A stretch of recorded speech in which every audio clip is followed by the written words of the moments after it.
মুসলিম ভাই বোনেরা, ইসলাম প্রিয় জনতা, আসসালামু আলাইকুম রহমতুল্লাহি বারাকাতু। ইস্তিনজার আদব, পায়খানা পেশাব করার সময় কিছু কাজগুলো নিষিদ্ধ করা হয়েছে। সে আদবগুলো আমরা জেনে নেব, সে নিষিদ্ধ কাজগুলি আমরা জেনে নেব। প্রথমে হচ্ছে কিবলামুখী হয়ে বসে পেশাব পায়খানা করা নিষেধ। রাস্তার ওপর কিংবা রাস্তার কিনারায় পেশাব পায়খানা করা নিষেধ। কোনো গর্তের ভিতর পেশাব পায়খানা করা নিষেধ। পায়খানায় বসিয়া কথাবার্তা বলা, উপর দিকে তাকানো নিষেধ। পায়খানায় বসিয়া লজ্জার স্থানের দিকে দেখিয়ে থাকা নিষেধ।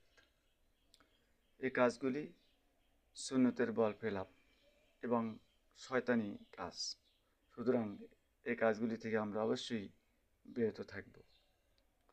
এখানে উল্লেখ্য যে রাস্তায় মানুষ চলাফেরা করে, রাস্তায় পেশাব পায়খানা করলে মানুষের কষ্ট হয়। সুতরাং একজন মুমিন ব্যক্তি আরেকজন মুমিন ব্যক্তি, একজন মুসলমান আরেকজন মুসলমানের ব্যক্তির জন্য কষ্ট দিতে পারে না।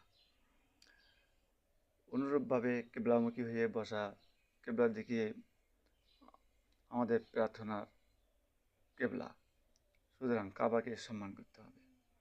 গর্তের ভেতর ছোট পোকামাকড় থাকতে পারে, এই জন্য গর্তের ভেতর পেশাব করা নিষেধ।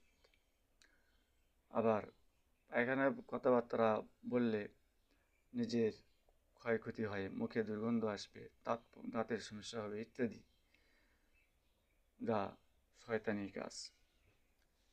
সুতরাং সেখানে এ আদব ঠিক রাখতে হবে। আশা করি বুঝতে পেরেছেন। সবাই আমরা এগুলো পালন করব ইনশাআল্লাহ।